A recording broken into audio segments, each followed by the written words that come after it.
Okay, we'll call a meeting of the Middletown Police Commission to order. Full board present with the exception of Commissioner Sullivan. So I will now turn it over to the chief.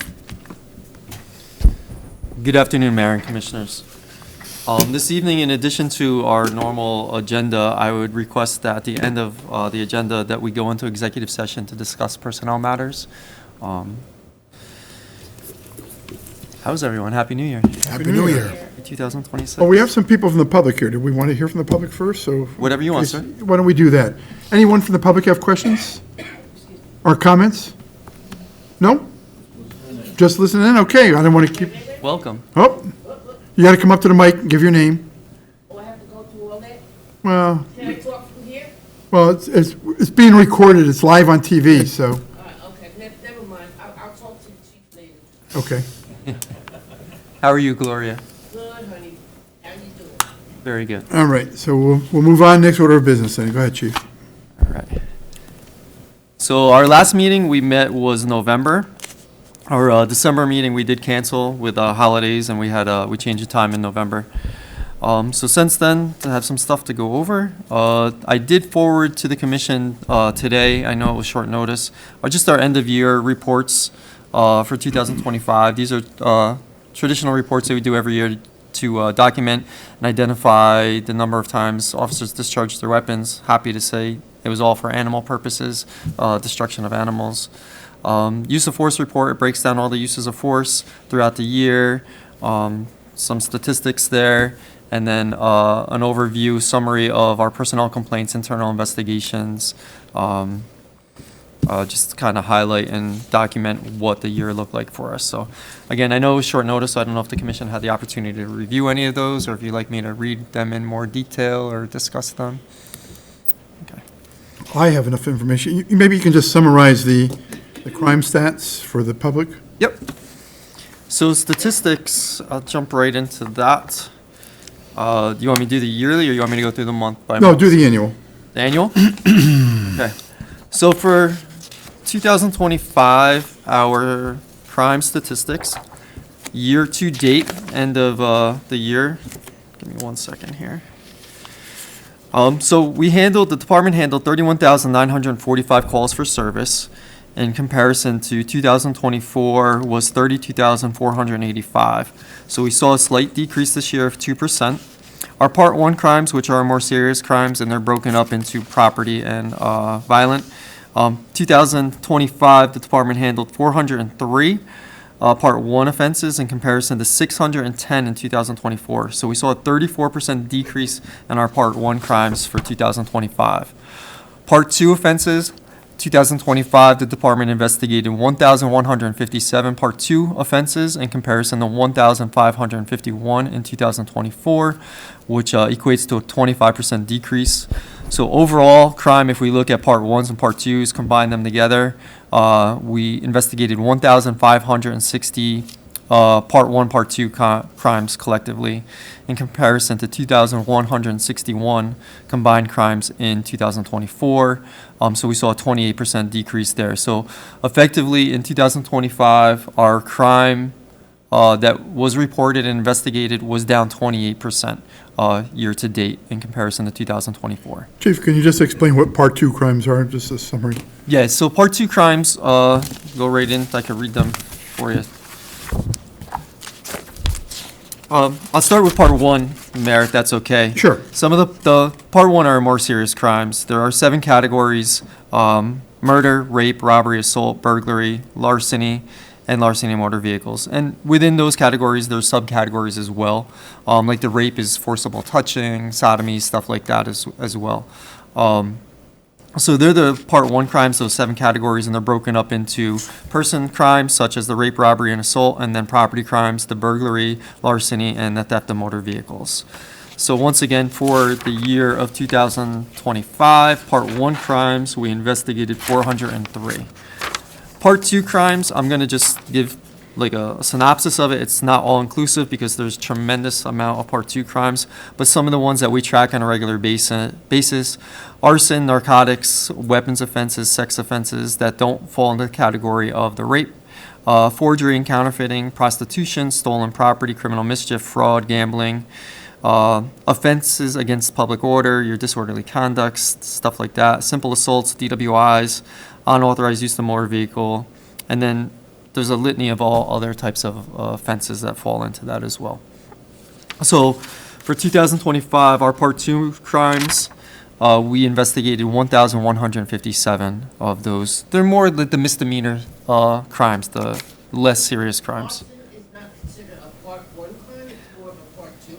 It is, yeah. So Part 1 crimes are only those 7 categories, and that's determined by the Department of Criminal Justice. That's not something that we create. Those reporting in those categories are determined by New York State Department of Criminal Justice.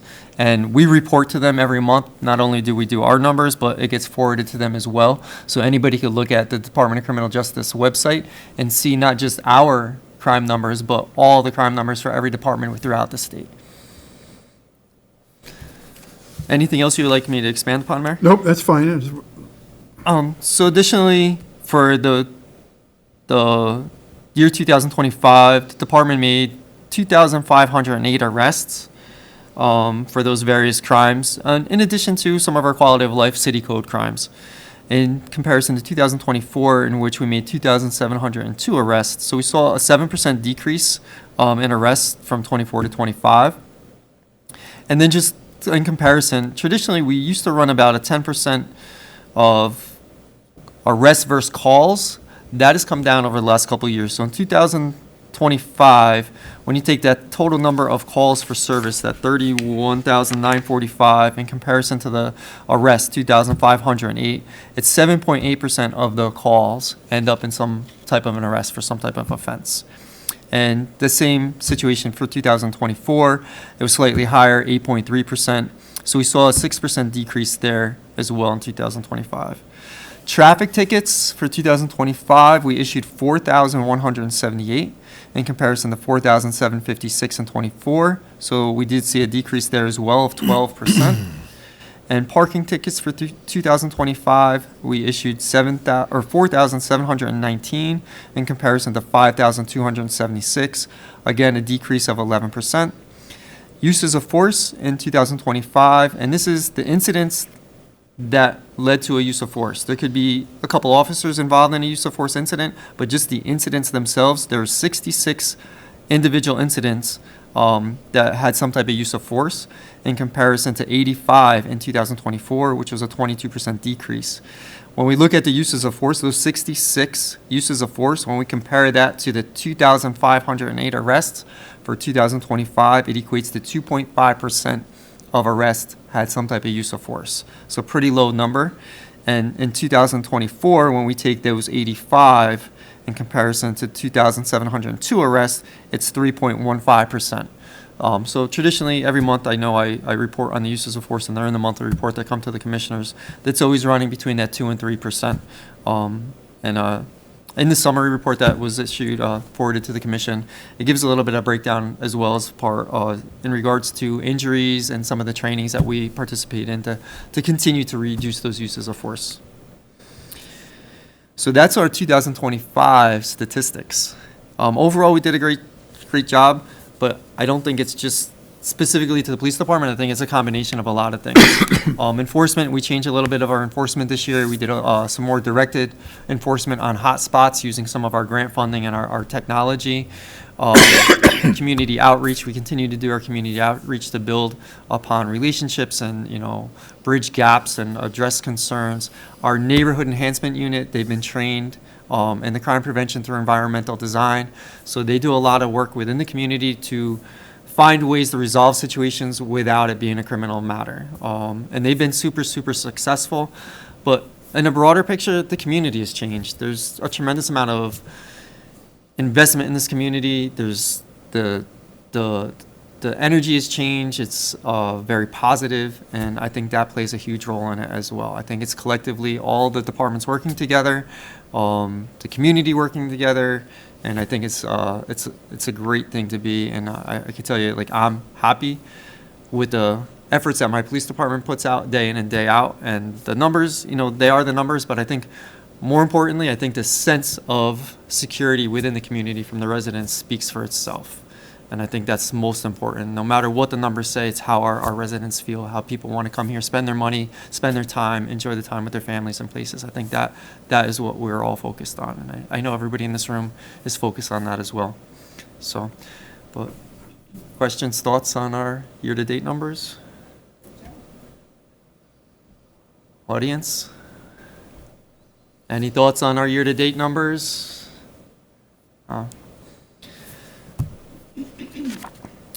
Just going to digress back a little bit just to catch up with agenda stuff. So our last meeting was in November. I did forward the minutes of that meeting to the commission for review. Would the commission like to discuss anything from the November commission meeting minutes? Being no discussion, could I have a motion to accept those minutes as written? I have a motion by Commissioner Mills, second by the mayor. All in favor? Appreciate that. November, I have stats for November, December, if you would like me to go through them, or are you happy with just the year-to-date ones? Good. Yeah, okay. And they're in the monthly reports that I did forward to the commission as well, and they're all reflective in the summary. The only thing that's not in that summary that we just went over, just our shots fired calls for the month of November and December. In both months, we had 2 reports of shots fired calls in both months, November 2, December 2, and all 4 were unfounded. The 2 in November, the 2 in December were unfounded. First one was on November 4th on California Avenue, 8:56 in the evening. Reports of shots fired, heard in the distance. Officers canvassed the area, investigated to the best that they could, and nothing was found, determined to be unfounded. November 6th on Mountain Avenue, 9 a.m. in the morning. Caller reports hearing shots fired in the distance. Officers responded, canvassed the area, checked, did their investigation. They chalked it up as being possible hunter in the distance. Nothing in that immediate area. In December, it was December 12th, Eisenhower Drive. Caller reports at 5:28 p.m. Hearing potential of shots fired. Officers canvassed the area. There was nothing founded, no other reports, 1 caller. And then on December 7th, Euclid Avenue at 1:54 in the afternoon. That was found to be a ceremony at the American Legion that they were doing a 21-gun salute. So again, unfounded there. Moving into our staffing summary. As we sit here this evening, the police department has 3 vacancies, 3 police officer vacancies. We currently have 72 sworn personnel, budgeted for 75 sworn personnel in 2026.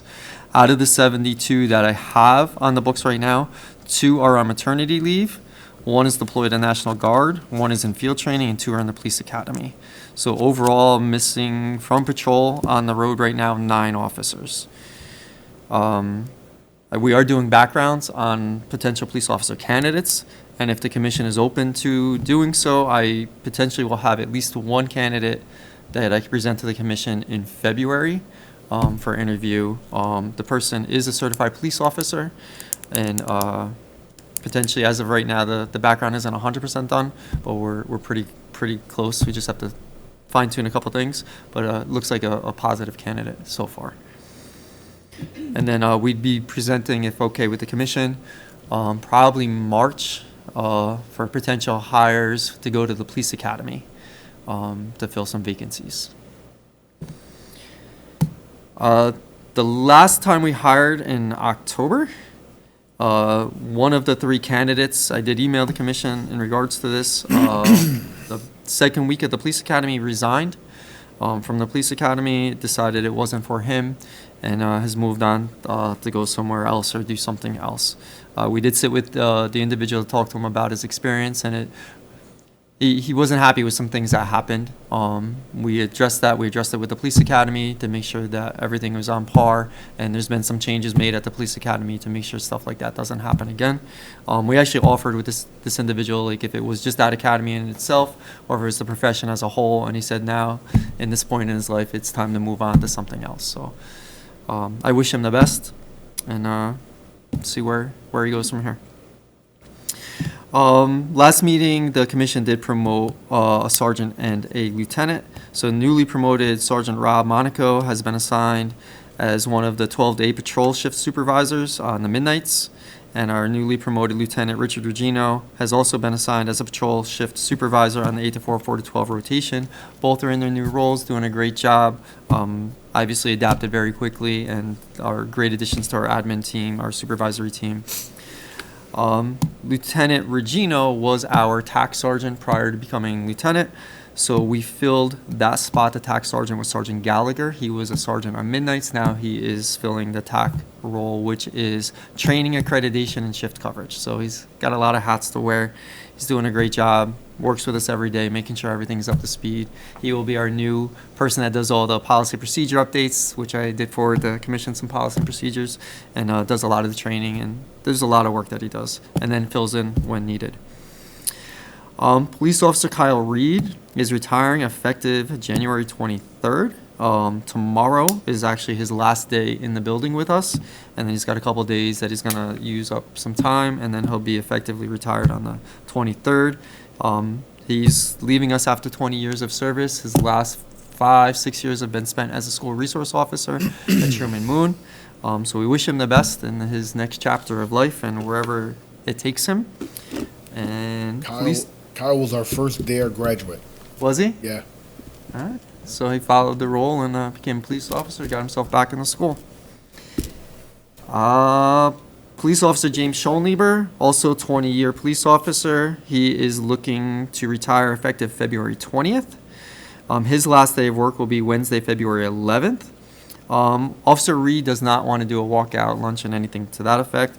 Officer Schoenlieber is requesting to do such, so his walkout luncheon will be on February 11th. Luncheon will be 2 o'clock for the commission to come and join, and walkout will be about 3:45 that afternoon. And then, again, I wish Officer Schoenlieber the best in the next chapter of his life, and see where it takes him.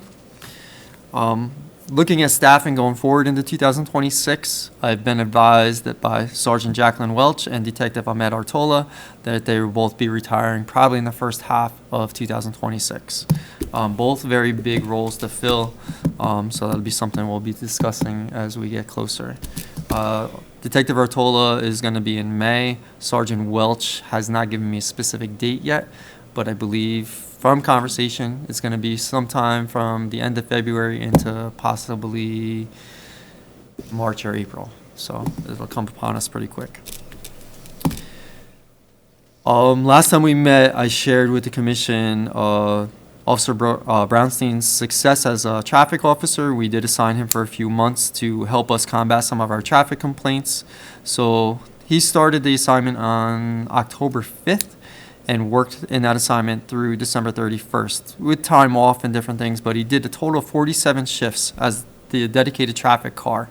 During those 47 shifts, he made 465 traffic stops and issued 566 traffic summons, 289 of which were for speeding, 4 of which were for distracted driving, 7 red light violations, 21 stop sign violations, and he made 30 arrests during that detail.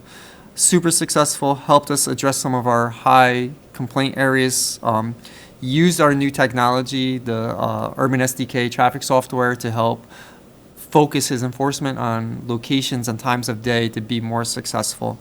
And I think he did an outstanding job. My goal would be, as we get back to the warmer months like that March time, to put somebody else back in to help us once again combat some of our regular complaints in regards to traffic. Thoughts, questions, concerns?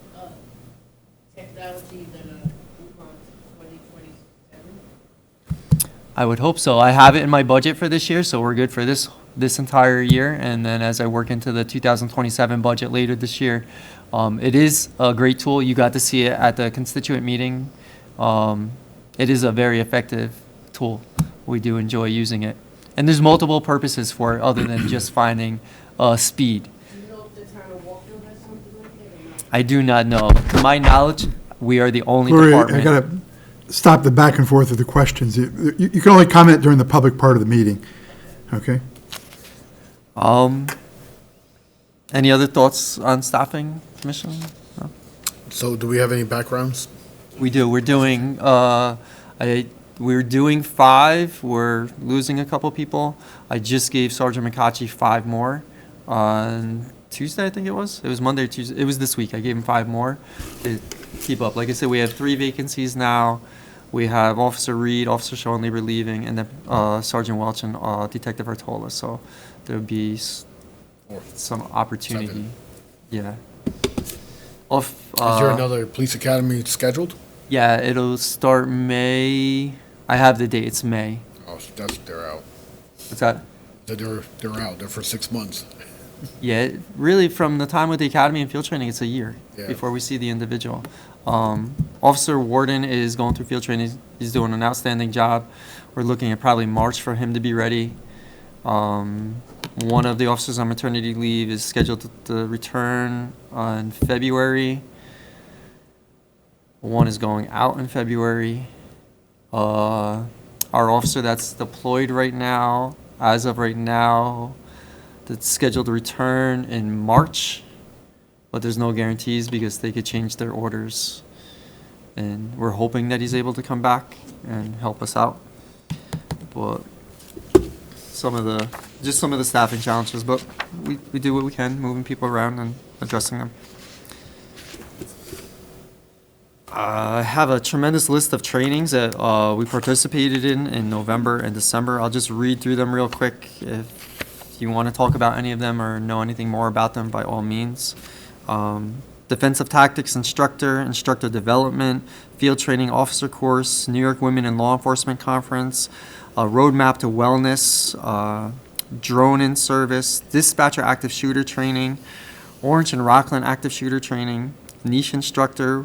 We did our winter in service, which is 2 weeks, in which everybody in the department goes through use of force updates, legal updates, taser and less lethal recertification, Niche, which is our records management overview, overview of city codes to include our new scooter laws and scooter enforcement, and stop stick training for the entire department. Our Strive Domestic Violence 101 training, first 2 software programming overview, K9 national trials. That was Officer McDonald went to Florida for the national trials. Domestic violence instructor course, crime scene and evidence collection instructor, sexual harassment instructor, ethics instructor, advanced media training. It's called Grossman on Truth, Bulletproof the Mind, Safe Schools, House of Worship Security Training. EVOC, which is Emergency Vehicle Operation for police and distractions. Wellness and Resilience Conference, Elder Abuse Instructor, Incident Command Instructor, and Drone Pilot Ground School. So we kept the officers busy through the 2 months of November and December. Community events since our last meeting, the Youth Leadership Program. We had a graduation on December 15th right here. Great turnout, great program. It continues to evolve and grow. I may have shared this with the commission. I had 2 people during the fall when we were talking about it from other entities say, you guys need to market this. You need to do information about this. It's a great program. I love just keeping it here and doing it for why we do it. For me, it's not about putting it out for attention. It's about doing it for the right reasons and making our connections. But it is a great program. And with Sergeant Welch leaving, she's been an asset to that program as well as so many other programs, but we'll make sure that continues. We did Cops and Cocoa, an ice skating event on December 12th. We have another one coming up this Friday, January 16th, in conjunction with the Parks and Rec Department right here at the skating rink. Great event. We have a great time. Too Good for Violence graduation. We had one last Friday, January 9th at Carter, and we have one this Friday, the 16th at Maple Hill, 10 a.m. We actually hosted our community dinner. This is the first time we did this. It was amazing. We partnered with Salvation Army and many of the businesses throughout our downtown and some of our bigger businesses such as ShopRite, Associated, Sam's Club, Adams Fair Acres, Hannaford, Garcia's, and they all provided us tremendous amounts of donations. Our businesses in downtown made trays of food. We hosted it in the Salvation Army on December 18th. We served about 130 people. They got to sit down and have a hot meal, desserts. The fire department helped us. Our staff helped us. Some of our other service organizations helped us. It was a great time. They had a DJ. Stevenson, our service coordinator, put together a coat, hat, glove drive. So everybody that came got to have a coat, a hat, gloves on their way out, trays of food. Great event, and we're hoping to do that again next year. The whole thing, besides our time, I think we spent less than $400 to serve 130 some people. It just shows the gratitude and the graciousness of all of the community members, and to see everybody come together. It was really The nice. school district cooked the meal, right? School district was awesome. They cooked the turkeys for us. They cooked 12 turkeys, took that off our plate. A lot of my staff spent the day over there cooking all sides and different things, preparation, setting up. It was a good day. And no matter what it cost or what it was, but to see the smiles on the people's face, we're serving them, we're carrying food and helping them and making sure they're leaving with the proper things that they need. It's very good, and I'm happy to see my people give back, which is good. So that was a great event, and like I said, we're hoping to do it again next year. It was really good. There are 5 policy updates that I did forward to the commission. Did the commission get a chance to review them? Okay. Pretty simple ones. So would the commission like to discuss any of them in detail specifically? No? I'm good with them. Anybody have questions on them? So just for the purposes of the meeting, I'll just read through them and then look for a vote to accept them as written. So the 5 policy, they're all updates, just minor updates. Policy 311, domestic violence. Policy 502, vehicle towing. Policy 802, crime scene unit. Policy 900, temporary custody of adults. Policy 1035, overtime guidelines and employee mandates. If the commission has no comments, discussion on any of those, I'd be looking for a motion to accept them as written. I have a motion. Do I have a second? All in favor? Aye. Aye.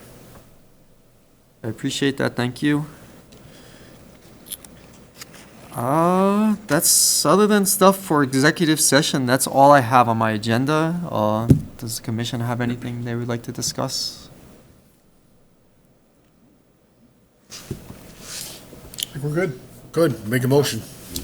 I have a on motion by executive Commissioner session. Rodriguez to go into executive session, second by the mayor. We'll be moving into executive session at 4:57 PM to discuss personnel matters. Please be advised this ends the public portion of today's meeting. Thank you.